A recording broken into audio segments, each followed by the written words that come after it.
Welcome to ETM Analytics Markets Magnified. Today I'm joined by MacKay. He is the CEO of XA Global Trade Advisors, as well as ETM Analytics Director George Glynos. Thank you for joining me for this impromptu fireside chat that really just relates to South Africa's stance currently on the international scene as it relates to tariffs and Trump and all the things that's going on. But you know, the South African government has been sticking its head into a beehive for decades now, and now it kind of wants to act surprised when the queen bee is trying to sting them. I mean, we have been shoring up friends with the likes of Iran, who is quite frankly a pariah state even within the Middle East to some extent. We have been playing battleship with China. We have been hosting Lady Oz at a national key point. And now all of a sudden we have a US administration who is seemingly trying to draw a very red line in the sand when it comes to international relations. And they're asking everyone really, including India very recently, to kind of pick a side. So, you know, I find it strange when we have officials that act surprised when Washington all of a sudden closes its doors for us, slaps us with tariffs as well. And George, I want to bring you in here because, you know, I'm not debating whether or not Washington and the US administration is doing the right or wrong thing. What I'm saying is we shouldn't be so naive as to think that this hasn't been a long time coming actually for South Africa. Yeah, I mean, when you actively take positions against, you know, supposedly one of your ally trading partners, at some point in time, there's going to be some blowback. You know, it's I think with South Africa, it has been a long time coming, and probably goes all the way back to when South Africa first joined BRICS or decided to join BRICS. I was never really sure exactly what South Africa was gaining out of that.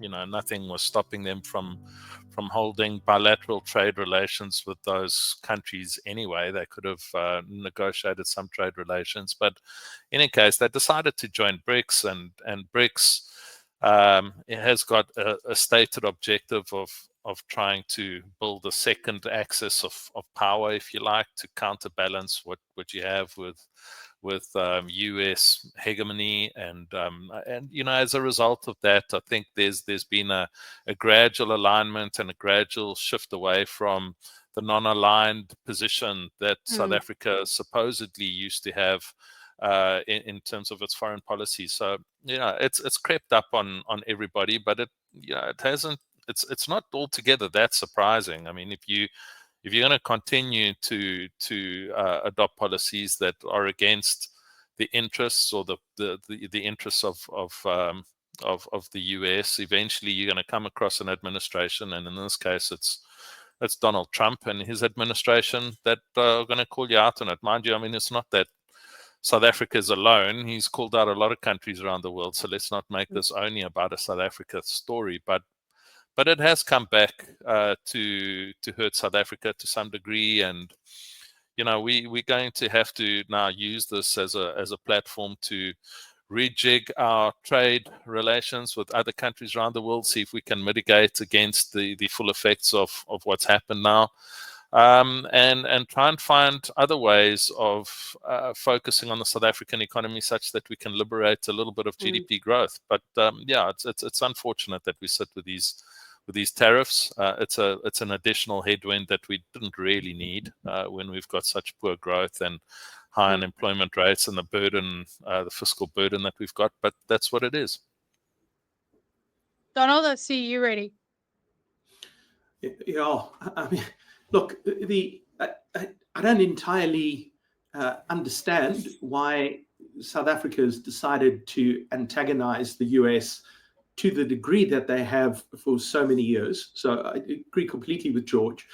You know, at some point, the US can do something, and the something has arrived in the form of Trump, unfortunately. You know, if we leave aside the politics of this, we're now in this very kind of bizarre position where the US has hit South Africa really hard compared to any of the other countries. There are very few that came off worse than we did. We seem to have, even with that, been caught napping though. So, you know, we haven't had a functioning diplomatic setup in the US for years now. So it's not just the moment when the one ambassador got kicked out, followed by the envoy that's not allowed in, but even for years before that, our ambassador was pretty much missing in action. So if you consider the importance of the US to South Africa's economy, not just as a trading partner, but as an investment partner, you would think that we pay a little bit more attention to it, but we haven't. And we still don't appear to have changed our stance on that, I might add. And here we are. Yeah, and it might be to our own detriment. You mentioned now,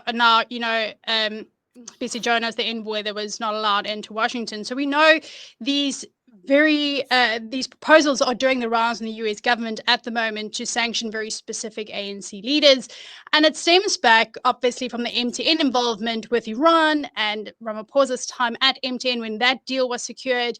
And BC Jonas, excuse me, currently chairing the MTN group. And the US government's issue with that, with the MTN situation, that they could be possibly financing terrorist organizations. There's litigation going on both in South Africa and the US. So there is this big kind of in the background, very real, got nothing to do with feelings or who we like or dislike, things going on in the background in the US. What's interesting to me is whether if this succeeds and it plays out, I think it won't only be bad for South Africa and the optics thereof, but if sanctions are placed on the ANC, it comes at a very precarious time for the ANC, right? We know that the polls are slipping, they've lost majority power, it is the GNU. And I have to ask, okay, what will be the implications then? Because for me, what I'm thinking could happen is if this succeeds and these sanctions go ahead, and which, by the way, the ANC yesterday at the briefing from the NEC was very defiant against. They came out very defiant in their response to that.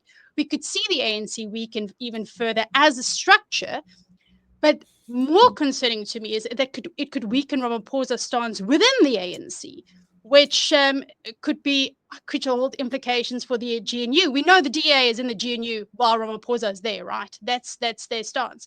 So if the significance of what's happening in the US, yes, trade and the optics for South Africa, but as far as a government level and the GNU structure as it currently stands, there's definitely some red flags. And what does it give way to? I mean, I don't know. I don't know how this could play out.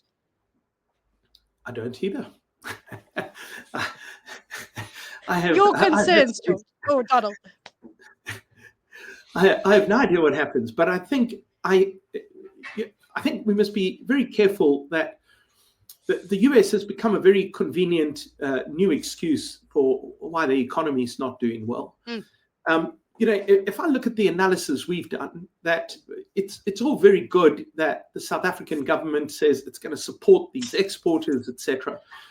But it's not obvious to me that anything we do around the US will not just be swallowed up by the fact that we don't have ports that work properly, that people keep stealing our infrastructure, that Eskom doesn't work.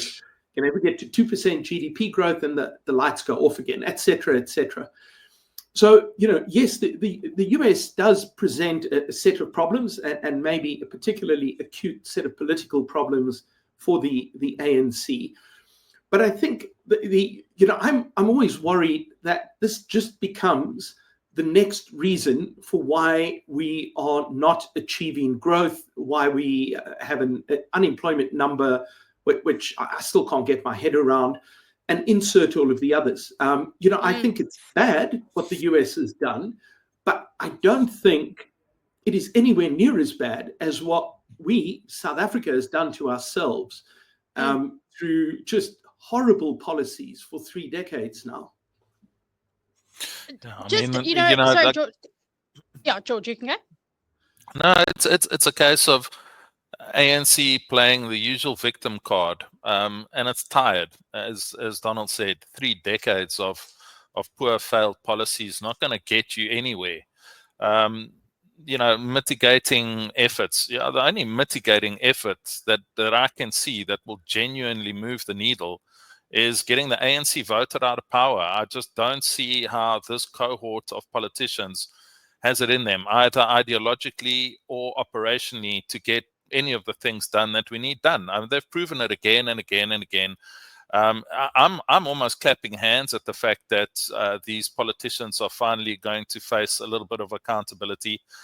Truthfully, I don't really care that much about that, as much as I care about these guys just implementing proper policy, but they're not capable of it.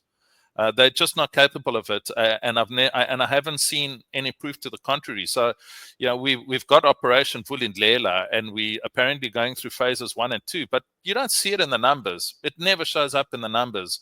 Donald's referring to very specific problems at the ports. I mean, he's absolutely spot on.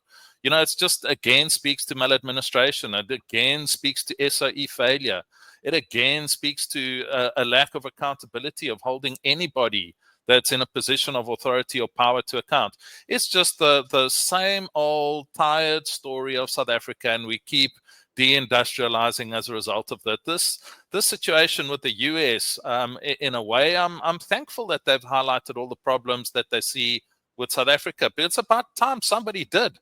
It really is. We are able to talk about BEE in a way that we never used to be able to in the past, where this obsession with focusing on 6.5% of the population as opposed to the other 94, it beggars belief. It's time that we started to change the way that we approach these policies, because guess what? It's impacting the very people that the ANC and the politicians profess to be fighting for, but they're not. They're making it worse. And, talking about, we're going to continue with our current policies, liberation policies. They haven't worked. It doesn't matter how you choose to spin it. They've been disastrous through the course of time. And I like the fact that these things are coming, they're being unearthed at the moment. And people are starting to see them for what they are. But until such time as we see meaningful change, we continue down this ruinous path, and it's unfortunate because we're all in it together. We don't want to be dealing with this. But so that I don't get too much onto a soapbox here, I mean, the one thing that we do need to start thinking about as corporate South Africa is how we go about negotiating things from here. And unfortunately, with what's happened with the US, it means that we're going to have to start focusing our corporate efforts in different directions with different markets. And perhaps here I would love Donald's input on how easy or difficult is it? Are there any low-hanging fruits in the global trade arena that South Africa could tackle that could move the needle, help a little bit? Are there policy shifts that can be taken at a trade level that might assist mitigating some of this impact, not necessarily focused on the US, but potentially focused on other countries? Yeah, I mean, if we just for a minute break down roughly how our trade basket, our export basket looks globally, give or take around half of what we export is rocks on ships. Some of them are quite shiny in the form of platinum, but I mean, basically we mine things, and about half of our export basket fairly consistently for years now remains that. The second chunk is agricultural goods, and we're good farmers. So, most of the things that we farm, we're quite competitive in. And, everyone talks of the poster child like citrus, which is an absolute success story, but it's not the only success story we have. And then we have manufactured goods, and here we're quite shit. I mean, we're not good at making stuff, and we're getting worse at making stuff. And so, it's ironic. Every time we talk about a commitment to industrial policy, we make more noise about it, and then we make fewer things. So the stuff that we do manufacture, you can break down into cars, which we pay 7 companies about 35 billion rand a year to make their cars here. And so we make cars, and then we make other stuff. And the other stuff we produce tends to be very simple. So we are not making lots of very complicated things. And that is in large part an outcome of having an education system that takes a small portion of the population, educates them really well, and then those people graduate and then move overseas. And the other chunk is people who go all their way through school and then can't read, write, or do basic arithmetic. And those people get stuck at a career at a traffic light because it's very difficult, it turns out, to be productive if you are poorly educated. And so we've got a structural problem in the economy that makes exporting complicated stuff very difficult. Our industrial policy favors capital-heavy and intense industries. So look at the support and where it goes. ArcelorMittal just got given 2 billion rand to keep their factory open. Donald, you silenced yourself. You're muted. I have no idea what I did there. My apologies. So we have an industrial policy that does not favor the industries that can absorb the kind of labor we have in the market. So the outcome of all of this, I guess, is that we've created a policy space for the economy we wish we were, and we've completely and utterly ignored the reality of what our economy looks like. And so at the moment, there's a very big drive, and it's an understandable drive to say we need to make more things here, without really thinking about what those things would be, given the kind of people, the fact that we don't have enough electricity, etc. And so I think the effect of this is that the areas that we can grow our exports in, we could do a lot more mineral exports, but we have to stop discouraging mining companies to actually invest capital here. Not just foreign mining companies, but even our local mining companies don't want to put their money in South Africa. We're good at agriculture, but it turns out that farmers like to know that their land is going to remain their own. And so I think we're making it very hard to grow a productive sector. And this has got nothing to do with the race of the farmer, just like we're pretty good at farming, but we're not doing much to help farmers farm more. And that leaves us then with this manufacturing basket, which we basically stripped away the key competitive advantages we would have had. And then you kind of add the string to all of this, the bow at the end, is that the sectors that we do have that are competitive tend to be very large, highly concentrated sectors. So, think of a Sasol, for example, and how much they dominate the chemical industry. Not that I'm suggesting we don't want a Sasol, but the reality is our exports are heavily weighted towards large, very concentrated sectors. And monopolies bring their own sets of problems to an economy. So I think we've created the perfect environment to not be great export competitive country. And to change that, we have to get back to the basics and say, how do we create a more productive economy, in my view? Yeah, we need a definite pivot. And George did a very interesting research piece on the Argentinian economy under Milei. Look, his detractors have gone silent because he looked at the Argentinian economy. He administered the bitter medicine. And you know what? Argentina is reaping the fruit. And might I say, in like a very short space of time, I expected these policies to really showcase the massive leaps that they're seeing now in about 3, 4, maybe 5 years. But he's been in power, I think about, was it now, a year and a half, 2 years? And they are seeing great results. George, something like that is what we need in South Africa, right? To turn around the manufacturing, like Donald say, and everything else, and perhaps just put us in a more positive trajectory.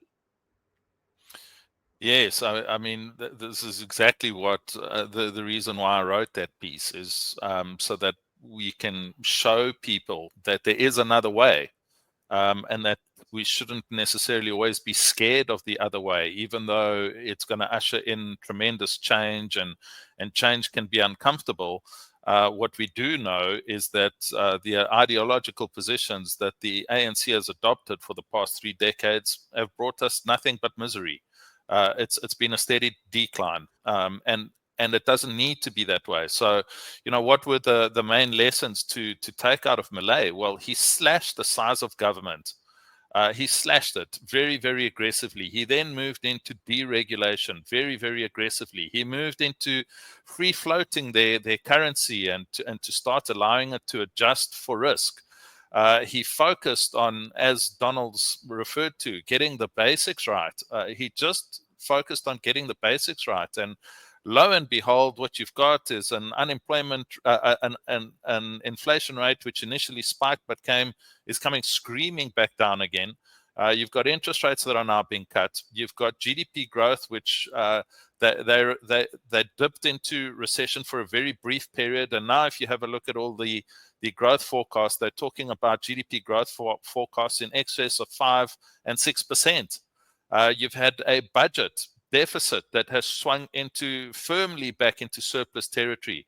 So they're paying down their debt levels at a very, very impressive rate. And of course, alongside that, bond yields are now dropping really, really sharply. So, what does that mean? Well, it's just freeing up more and more capacity at a fiscal level for them to use productively. It's kind of the poster child of the way we should be thinking about things. But I've got to tell you, Ilze-Marie, ideologically, we are on the opposite end of that spectrum, completely the opposite end of that spectrum. Whereas Milei is trying to crowd in the private sector, remove the burden off the public sector and place it in the private sector where it belongs, where there's a profit incentive, where there's accountability, because, people are putting very real money at risk in many of these ventures, as opposed to government, where if it rises or falls, doesn't really matter to anybody involved. And it's making a massive difference. And this is what I would like to see in South Africa. I would love to see the private sector, which I've got to tell you, is very impressive in this country. We have got some of the best business minds in the world. When you consider what they've managed to achieve, despite the kind of backdrop that we operate in, is unbelievably impressive. We have many companies that have gone global, born out of South Africa. And so it tells you that we've got the capacity and the capability to do that if we were just unleashed. If government would just step out of the way and allow the private sector to do what it wants to do, we could impact unemployment. There's nothing more empowering than helping people gain skills and get employed. There's nothing more empowering. This notion that the government has to pull levers to get people employed and to grow the size of government is completely backwards. It's not sustainable, especially not with the tax base the size of that we have.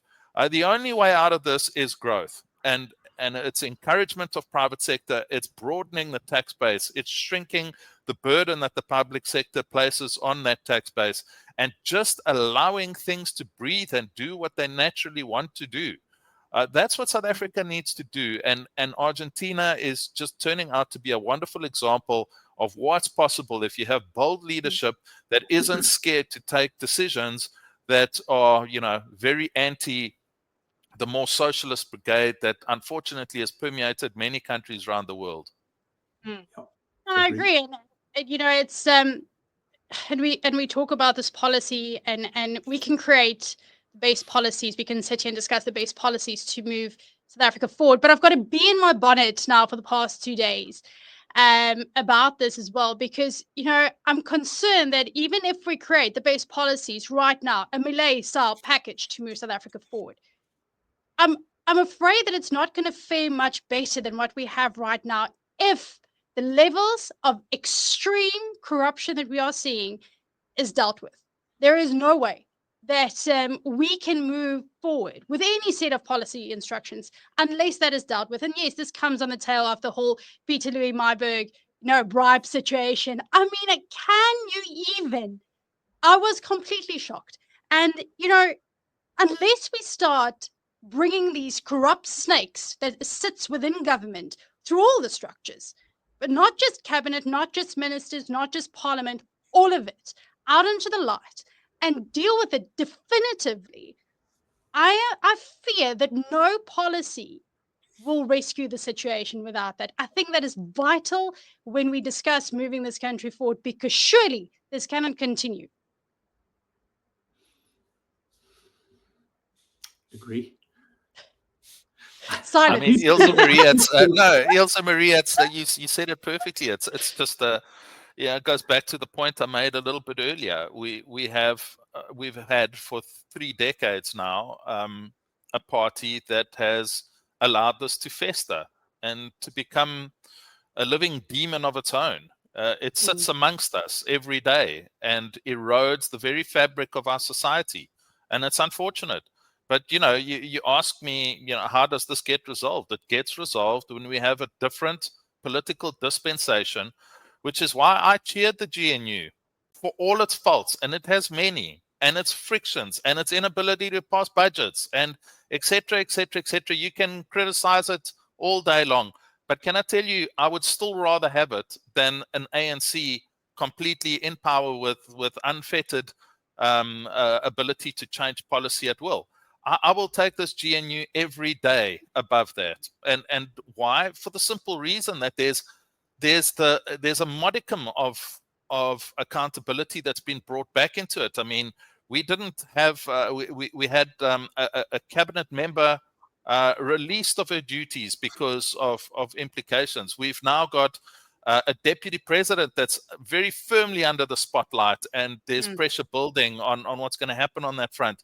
We've got the police that and law enforcement, broadly speaking, that's even more firmly under the microscope. And I'm applauding all of it, because you're quite right. You can't go forward if you don't have a public sector that you can trust on even the most basic things. So, no, I wasn't all that surprised when I saw the Peter Louis Myburgh bribes and things like that. We've suspected it forever and a day. It's just now that it's become public. And I hope that freedom of speech in this country, and that the journalists and the press continue to do that kind of work as much as possible to bring all of this out to light. Let's it's an unfortunate cathartic it's a cathartic exorcism, if you like, of these demons that we've got to get rid of. And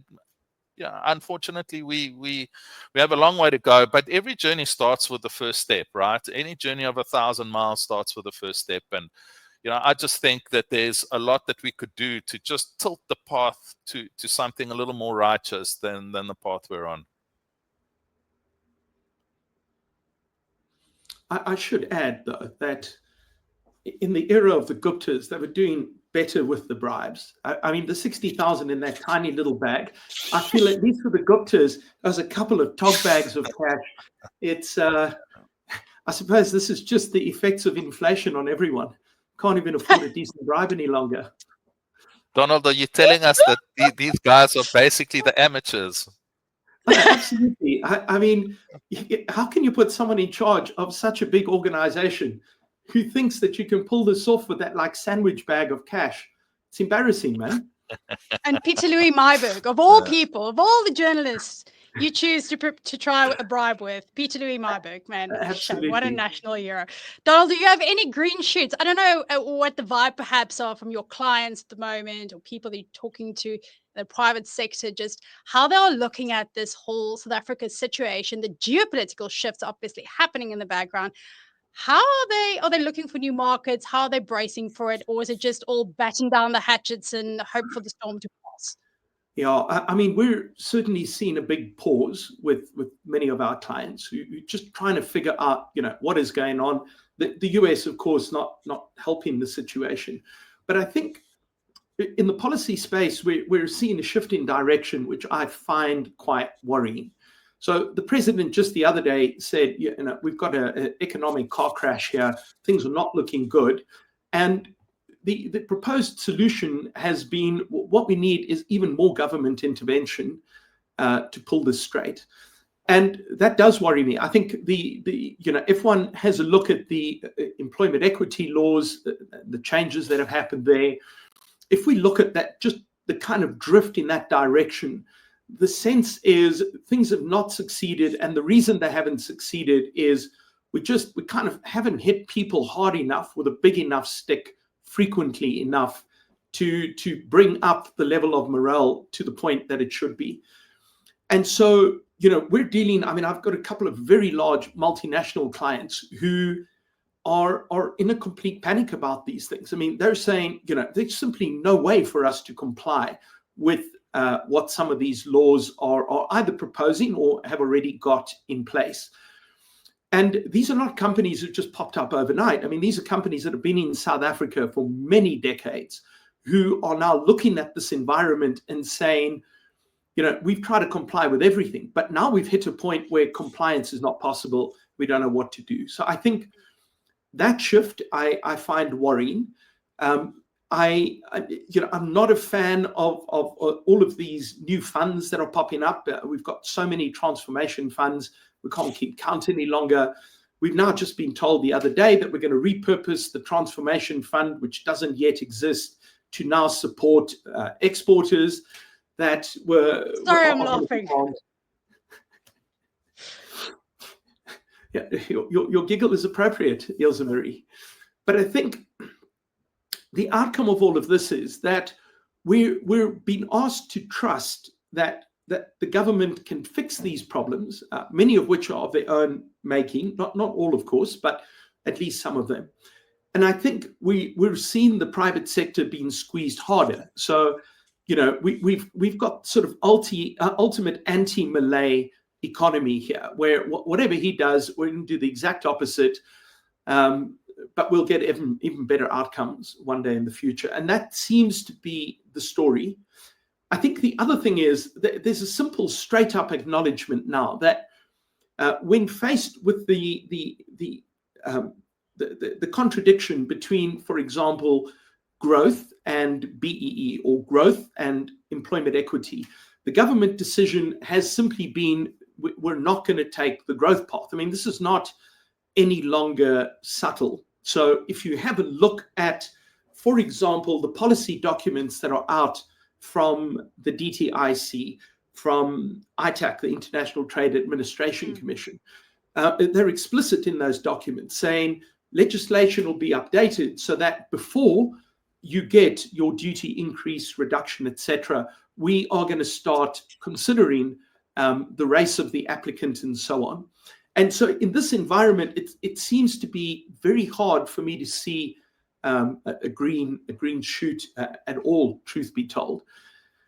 If we're going to try to kind of double down on policies which empirically don't generate a good outcome, then we can't expect a good outcome to miraculously to occur. There isn't a kind of global lotto that we can perhaps win. Like your bad decisions just keep making you poorer, and there isn't a way out of that until you make better decisions. And so in that policy space, I would echo what George says. I think I'm very thankful that we have a GNU, but I don't think the GNU is magical in any way. Our performance has not improved since we've had the GNU. And to my mind, that's the only measure I care about, is we've got to get a better performing economy. And if you don't, then all of the nice things we want are just never going to happen. We just keep having more and more poor people with no route out of their poverty because the policies lock them into a structure that means they're just never going to be better off. And that just seems to be unacceptable, no matter who's in charge. George, your final thoughts? No, I think that's actually a really good way to finish things off, because I think Donald has summed that up quite nicely. It's like green shoots. I'd love to spot them. There's the green shoot really is something along the lines of a Vulindlela, but it needs to be implemented. We're brilliant at talking, and we're going to have this national dialogue because, of course, we need to talk some more. We know exactly what's wrong. If President Ramaphosa doesn't know what's wrong, he's welcome to give me a call. I'm very happy to point him in the right directions. I'll tell him exactly what's wrong, if he'd be open to it. But the reality is we're going to be talking about this some more. And I don't want talk. I want action. I want implementation. And So Vulindlela might be a green shoot if they would stop talking and rather just implement. Now, we definitely have the right goals in mind, but currently it just feels like we're flogging a dead horse. What really is needed is just throw out the dead horse and the flogger altogether and get some decent, strong political will that's going to clean up, pivot our policies. If South Africa has a chance of regaining a good footing on the international stage. But until then, gentlemen, it's up to us to navigate a very interesting, changing landscape. All the best with that, and I'm sure we will chat again soon. So thank you very much for joining me.